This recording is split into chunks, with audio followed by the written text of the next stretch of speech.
Right, I've put this section off long enough now. It's my most hated part, but then again, when it's finished, it's probably one of my most favorite parts. But yes, we are going to tackle the boots, okay? So the boots, we're going to use exactly the same idea we did for the hand. We're going to create a mask around the foot and the kind of lower portion of the leg there. We're just going to be concerned about one side for now, get the shape right, and then we'll mirror it across, okay?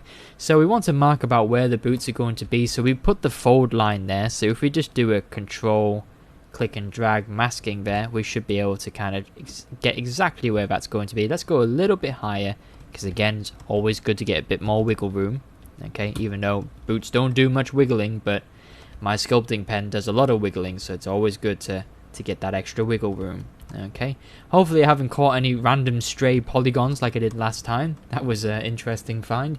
And again, still staying on subdivision 2, which again is a good halfway house. We're going to want a thickness something thicker than 0.01 though. So let's try 0.05. We'll keep the smoothness on 5. We'll see what that does. Let's get a new angle on that. I mean, it's hard to say. It's really hard to say. Maybe a 0.007 thickness. That might be. Yeah. Okay. Let's live wild. Let's go with that. That's fine. Okay. So the first thing I'm gonna do, I'm gonna get rid of a hollow center. I do not need that, nor do I really want it, to be honest. So I'm going to delete hidden, and then I'm going to tell it, hey, close your holes. There we go. So we've got a fully kind of, I guess, hollowed out asset. Okay, now immediately I'm going to go to ZRemesh and say, hey, I want half the amount of polys.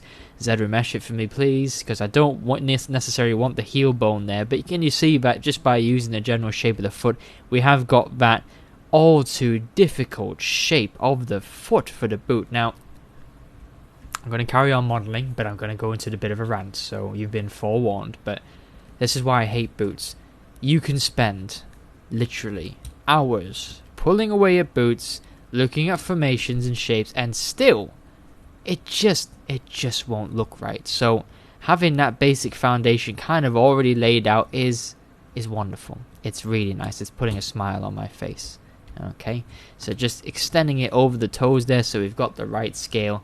And of course all boots are going to be flat around the bottom. Okay, so how are we going to do that? Let's pay attention to the boots here. So I've actually got pointed toes here, but they're not going to be needle points. Okay, but they're also not going to be round points like a standard military boot would be today. Okay, so don't forget the toes do get squashed in a little bit, so don't worry too much about that. If the toes kind of clip through, that's really essentially quite realistic. Let's bring the toe out a bit more, something like that. I don't want to do anything more than that at this stage, and you can see it looks like socks at the moment because it's very round and wibbly wobbly. Okay, that's obviously what we don't want. Okay, so the best way to go about doing this now is to essentially attach the sole almost right away. But before we do that, we're just going to expand the bottom layer a little bit with the clay builder brush. Okay, so just kind of expand it there. We want to, actually, I said clay builder brush, but we could possibly use, let's solo this out and take the poly frames off. We'll use our damn standard brush just to establish where that sole would go. And you can see I'm kind of using this line here to establish where the sole of the boot would fall into. Okay, so it gets a bit tricky around the toe, but don't worry too much about it. Okay, there we go. And essentially, let's go under the foot here. We'll use our trim dynamic brush, and we'll just kind of trim dynamic some of this down to get it a bit flatter than it currently is. We don't have to go insane and get it absolutely flat. We do want it to get somewhere in the vicinity of some kind of flatness. We don't want a, inconceivably round shape. We do want some flatness there. Okay, so what we can do now is we can use our masking tool and just very much create a very basic masking area here. And don't worry, we just want the heel. It doesn't matter about the low resolution of it. Let's see what the extraction looks like there. So we'll extract that. Yeah, it's a bit on the chunky side. We certainly don't need anything as chunky. Let's try 0.005. That's too thin. Let's go for 0.01. And that looks about right. Okay, we'll hit accept. Now, obviously, this looks absolutely awful. It's not what we want, but we can reduce the polygons on it. So if we go ahead now and use geometry mode, and we do just basically want to tell it to keep creases, which is not really going to be such a big issue in a minute because of the low polygon count. And we just want to tell it to halve the polygon count. So we've got something extremely basic. Now with something extremely basic, it's a lot easier to manipulate than something very high poly. Okay, so let's just basically put this now. We'll kind of straighten out the top a little bit and just essentially almost build out the soul using the move brush here now. Okay, so that little trace of white there might be a good indicator for us to use as we kind of push out the top layers of the boot here. So we're trying to get a somewhat flat wall all the way around the boots, and obviously the heel is not flat, but this is the foundations that we're doing here. So the critical idea here is just to pull out enough of the boot underneath that we can start creating an actual heel with, or an actual sole with, sorry, I should say. Okay, now all these kind of polygons, if you get kind of bent like that, you can do your best to kind of untwist them a little bit, but again, at this point it's not such a deal breaker. Okay, so let's see, how's that looking? That's not too bad. We'll just to pull it out a bit more. There we go.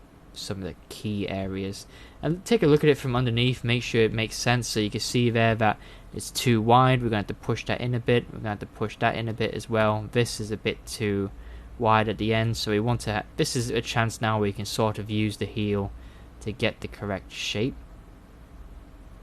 I keep saying a heel, I mean sole, sorry, the sole of the boot. You can get the correct shape using the sole of the boot here. So we actually want something like that. Okay, and let's try the flatten brush. The flatten brush hasn't worked out for us too well up until now, but it might do wonders here. So, oops, let's make sure we've framed in on that.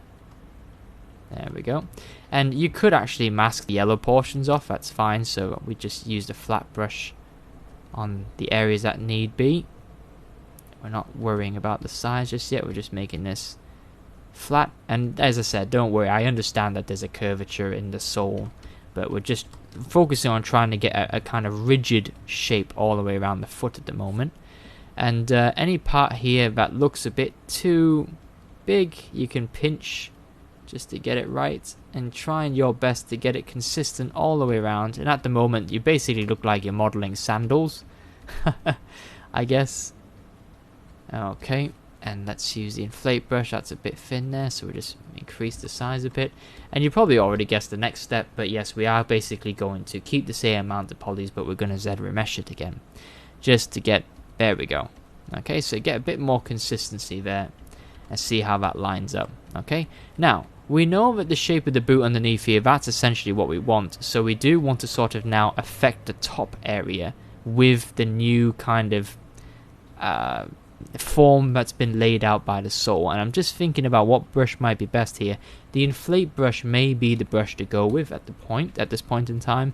So we're just kind of, and this is, we'll probably have to turn the body off because it is going to, and the toes, it is going to kind of interfere with our work at the moment. So let's just kind of deflate it inwards a little bit. I'm just a bit concerned by, is that all masked off? Of course it is, because that's when we're doing the sole. So okay, mask, push it in there, and you can see it's just kind of pushing it there underneath the sole in a kind of natural looking way, which is good. That's what we want. That's what we want. So kind of just deflating it there. So it's still got the width on the top, but on the bottom here, it's kind of being tucked into the newly created sole we've just done. Okay. And that's essentially how real shoes are made. Well, not really, but yeah, you get the idea. Okay. Right, now it's time for some fine, well, I'd say fine adjustments, but some adjustments. We'll just kind of tailor make this a little bit better. Okay, that could be doing with being a bit thinner, I think. And this is a bit wonky looking here, so we have to address this. Straighten that out a bit. It's kind of pinch the nose up a little bit more. We'll do the same with the actual shoe. And yeah, just a few little changes here and there. Let's kind of get the low poly shape correct before we go any further. Okay. Excellent. Right. So let's put in the accounting for the heel now.